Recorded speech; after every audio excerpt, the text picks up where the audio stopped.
The Titanic was supposed to be unsinkable, the most luxurious ship ever built, a floating palace.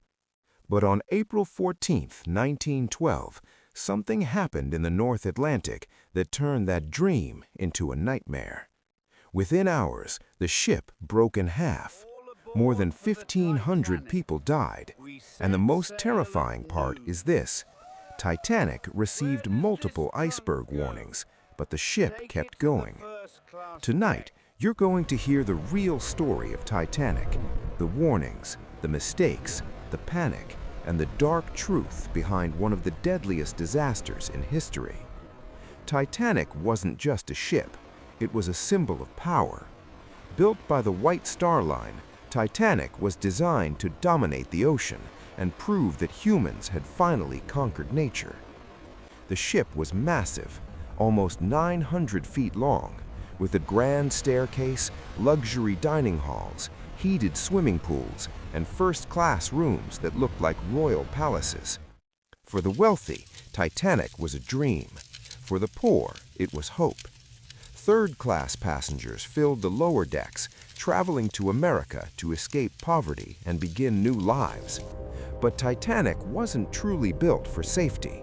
It was built for speed, prestige, and reputation. And on April 10, 1912, the ship began its journey from Southampton, England. Nobody on board knew this would be their last trip. As Titanic moved deeper into the Atlantic, something dangerous was waiting: icebergs. The ocean was unusually calm, and that calmness made ice harder to see. But the warnings began early. Radio operators received message after message from nearby ships warning about massive ice fields. Some ships reported huge chunks of ice floating directly ahead. One warning even said, "Large icebergs and pack ice in your path." But Titanic didn't slow down. Why?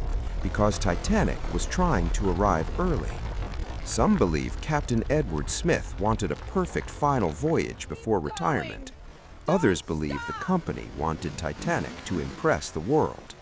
Whatever the reason, Titanic continued at high speed, straight into the danger zone.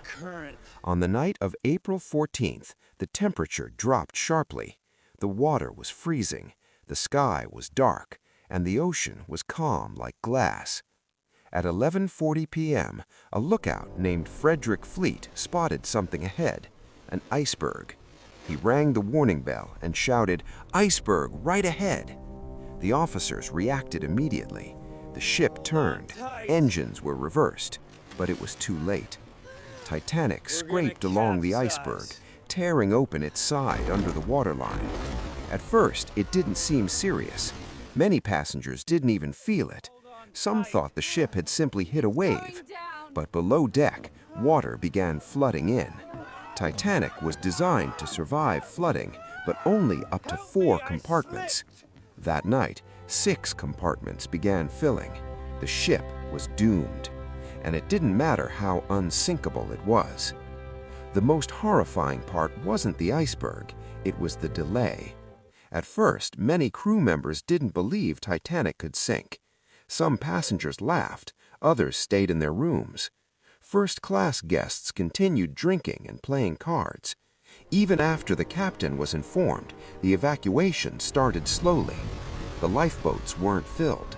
People didn't want to leave a warm, brightly lit ship to sit in a tiny boat on a freezing ocean. And here's a dark fact most people don't realize: Titanic didn't have enough lifeboats for everyone. The ship carried about 2,200 people, but lifeboats for only around half, because the rules at the time measured lifeboats by ship size, not by passengers, and the White Star Line didn't want lifeboats cluttering the decks. So Titanic looked beautiful, but it was not prepared. As the ship tilted, panic spread. The music played. Crew members fired warning shots, and families were separated.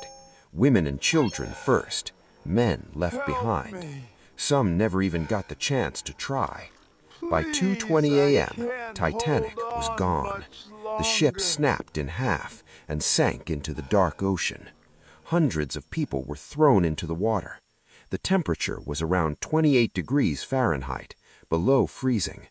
Most didn't die from drowning, they died from cold shock.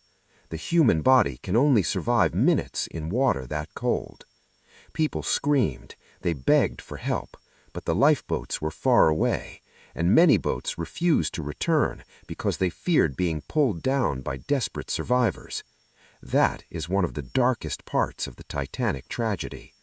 Imagine floating in freezing darkness, watching rescue boats drift away.